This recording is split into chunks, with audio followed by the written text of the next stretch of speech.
This is a story of a man who lives his truth.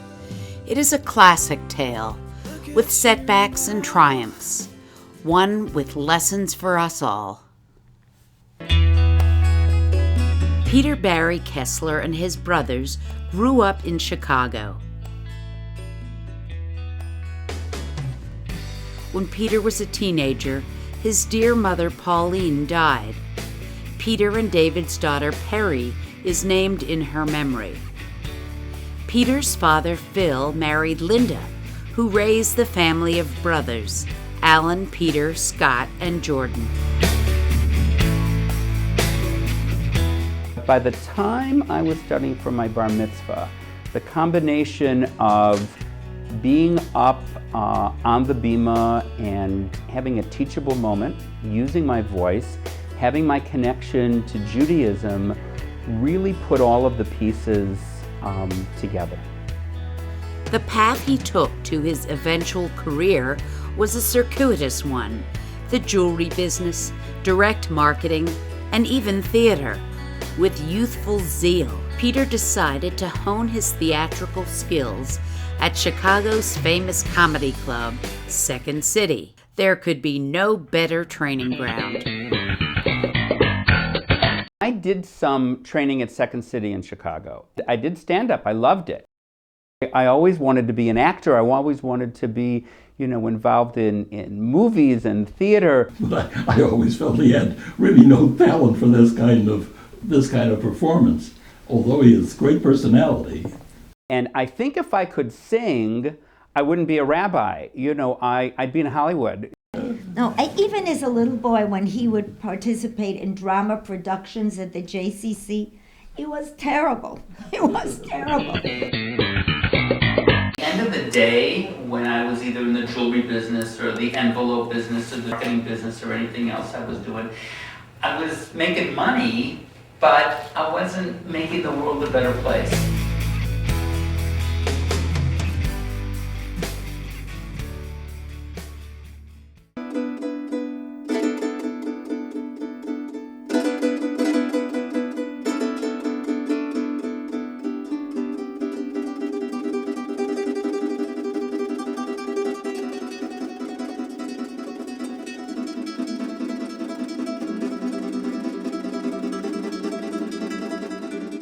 When you're 24 and your friends are in their 20s and 30s and get sick and die and there's nothing to save them, it changes you. I started doing funerals. And in the early days of AIDS, rabbis didn't do funerals for people who died of AIDS. Someone had to honor them by burying them. And that's what I did. I became a different person.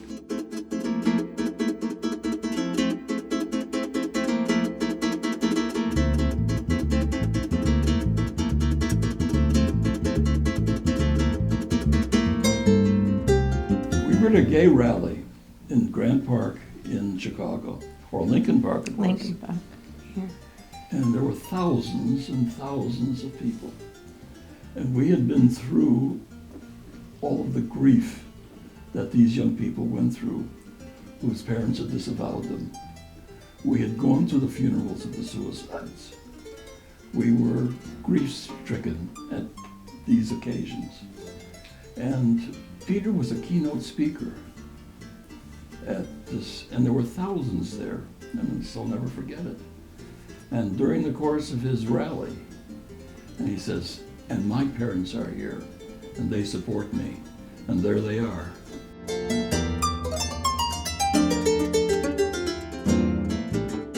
Peter felt it was time to seek rabbinic ordination. But for heaven's sake, to take care of people who had no one became the essential reason why I had to become a rabbi. And certainly caught the eye of HUC, of Hebrew Union College. And they said, look, you need to become a rabbi. And I said, I'll become a rabbi. I want to become a rabbi, but you're not going to let me in. And they said, well, you certainly can't talk about your personal life. And I said, but that's one of the main reasons I want to become a rabbi. I would never lie about who I was. And I had my interview and I was rejected from rabbinical school. During that year, I became very proactive, and I got very involved with the Central Conference of American Rabbis and helped to change their bylaws to allow openly gay men and women to become part of the CCAR. And the following year, I applied again. And I applied and I was accepted. Seminary studies began at the Hebrew Union College in Jerusalem. After several years of study, Rabbi Peter Kessler was ordained. The first hurdle toward fulfilling his dream had been overcome. This is my favorite biblical quote. The translation is, "The stone that the builders rejected has become the chief cornerstone." It talks about rejection and about being able to become something even when others tell you that it can't happen. And honestly, I was the last person placed when I was ordained.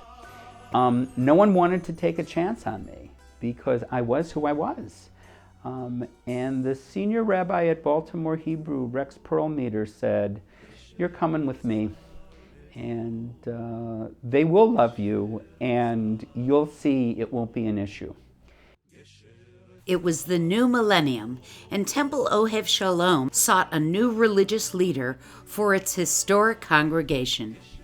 Well, I think what we were looking for at that time was somebody that wanted to stay in Harrisburg. My draw to him was his honesty, his integrity, and his sense of humor. I think the only problem that the community had was the non-Jewish religious right people. And they came for about 4 weeks. There were maybe 2 or 3 of them. The news never picked it up. Our congregants came, walked in, there was no exchange of anything. They saw there wasn't a problem, and they left. Temple Ohev Sholom reaffirmed the principle engraved on its facade. "My house shall be called a house of prayer for all peoples." Rabbi Kessler settled into his new home, his new congregation, and began his work.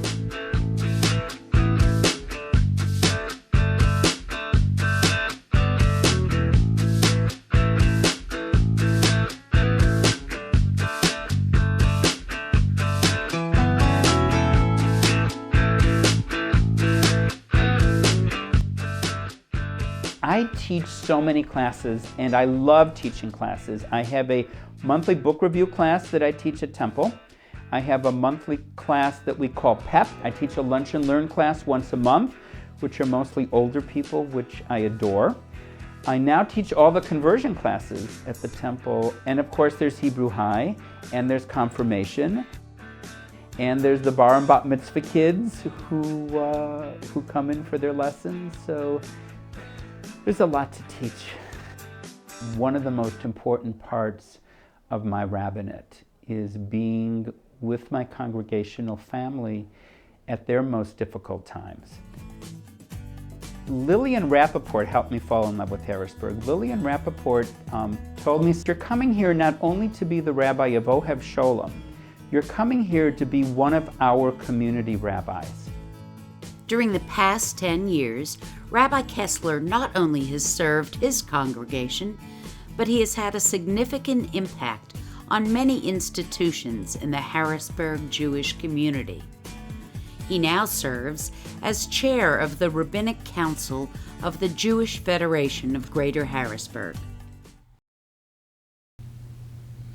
I just feel very lucky to have Peter in our lives and to have Perry in our lives, and I think the congregation is very lucky to have him.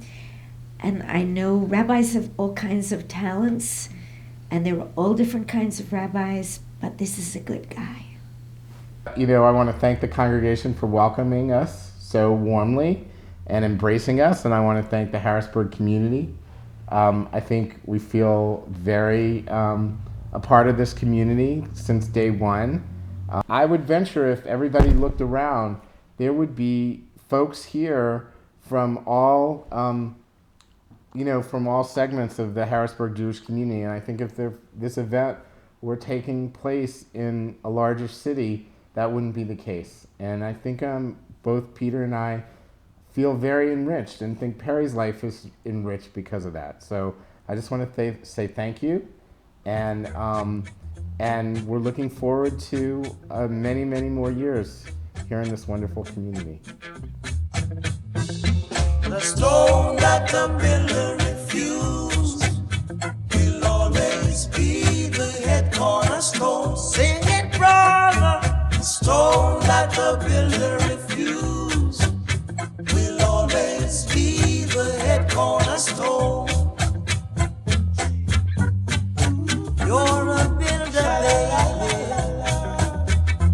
Here I am, a stone. Don't you pick and refuse, cause the things people refuse are the things they should use. Do you hear me? Hear what I say? Stone that the